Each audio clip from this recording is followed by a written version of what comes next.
আসসালামু আলাইকুম। আশা করি সবাই ভালো আছেন। আজকে আমি আমার মৌলভীবাজার জেলা অফিসে একটা কাজ ছিল, তো সেখানে যাচ্ছিলাম। তো যাওয়ার সময় আপনাদেরকে আমি দেখাবো যে আমি কি দেখলাম বা কি খেলাম। তো যাচ্ছি আমার ব্রাঞ্চ অফিস থেকে। আমার ব্রাঞ্চ হচ্ছে কুলাউড়াতে। তো যাওয়ার সময় আমরা একটা চা বাগান বা চায়ের একটা এরিয়া পার হয়ে যেতে হয়, যেটা রাজনগর বা কুলাউড়ার শেষ প্রান্তে চা বাগানগুলো দেখতে পাওয়া যায়। তো চা বাগান হচ্ছে অনেক সুন্দর একটা প্রাকৃতিক সৃষ্টি আল্লাহ রাব্বুল আলামিনের। আমরা যারা বাহিরের বিভিন্ন দেশে টাকা পয়সা খরচ করে ঘুরতে যাই, তো তারা চাইলে আমাদের এই দেশেরই সম্পদ চা বাগানগুলো দেখতে আসতে পারেন। আমাদের এদিকে অনেক রিসোর্ট আছে, এই রিসোর্টগুলোতে আপনারা থাকতে পারেন এবং এই চা বাগানগুলো দেখতে পারেন। তো চা বাগানকে ঘিরে আমাদের দেশের যারা নীতি নির্ধারণী ফোরামে আছেন, তারা অনেক কিছুই করতে পারেন। সরকারের এখানে একটা বড় ধরনের বিনিয়োগ করতে পারেন। যেহেতু বিনিয়োগ উন্নয়ন কর্তৃপক্ষকে সুন্দরভাবে সাজানো হয়েছে, তারা এখানে একটু দৃষ্টি দিতে পারেন। এটা একটা অনেক বড় একটা পর্যটন স্পট হতে পারে।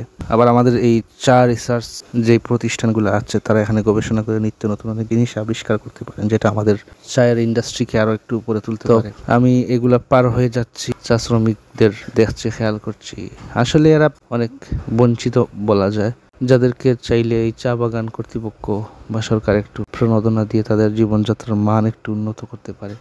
তো সামগ্রিক ক্ষেত্রে একটা দেশকে উন্নত করতে গেলে বিভিন্ন জিনিসেই ফোকাস করতে হয়। আপনি যেমন ফাইন্যান্সিয়াল ইনস্টিটিউশনগুলোতে ফোকাস করতে পারেন, আপনি কনজিউমার গুডস যেগুলো আছে, ভোগ্যপণ্য, সেগুলোতে ফোকাস করতে পারেন, আপনি পর্যটন স্পট, প্রাকৃতিক যেই স্পটগুলো আছে সেগুলোতে আপনি ফোকাস করতে পারেন। এইসবগুলোতে ফোকাস করে আপনি দেশকে রিপ্রেজেন্ট করতে পারেন, আবার দেশের অর্থনৈতিক সমৃদ্ধি আর একটু এগিয়ে নিতে পারেন।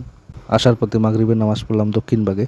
তো নামাজ পড়ে দেখলাম যে একটু ক্ষুধা লাগছে, আশেপাশে কোনো রেস্টুরেন্ট বা হোটেল আছে কিনা। দেখলাম যে এখানে একটা হোটেলে ডিম পরোটা বাজতেছে ওরা।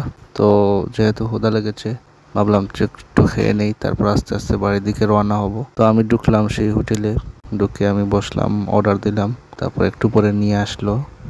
আস্তে আস্তে খাচ্ছি আর চিন্তা করছি যে আজকে একটা দিন পার হয়ে গেল, জীবনের গুরুত্বপূর্ণ দিন। আমাদের জীবন খুবই সীমিত, একটা দিন পার হলো মানে আমরা আস্তে আস্তে কবরের দিকে ছুটে গেলাম। আল্লাহ যেন আমাদের প্রত্যেকটা দিন কর্মময় করেন, দিন এবং দুনিয়ার কাজে লাগান। কারণ জীবন খুবই স্বল্প দিনের, 80-90 বছরের জীবন, কিন্তু আমাদের দায়িত্ব অনেক। তো আল্লাহ যেন আমাদের সব দায়িত্বগুলা সুন্দরভাবে পালন করার তৌফিক দেন, এটাই প্রত্যাশা করি। তো আস্তে আস্তে খাওয়া দাওয়া শেষ করে আমি বের হয়ে গেলাম। তো আজকে এই পর্যন্ত। সবাই ভালো থাকবেন, দোয়া করবেন, সবার সুস্থতা কামনা করছি। আসসালামু আলাইকুম।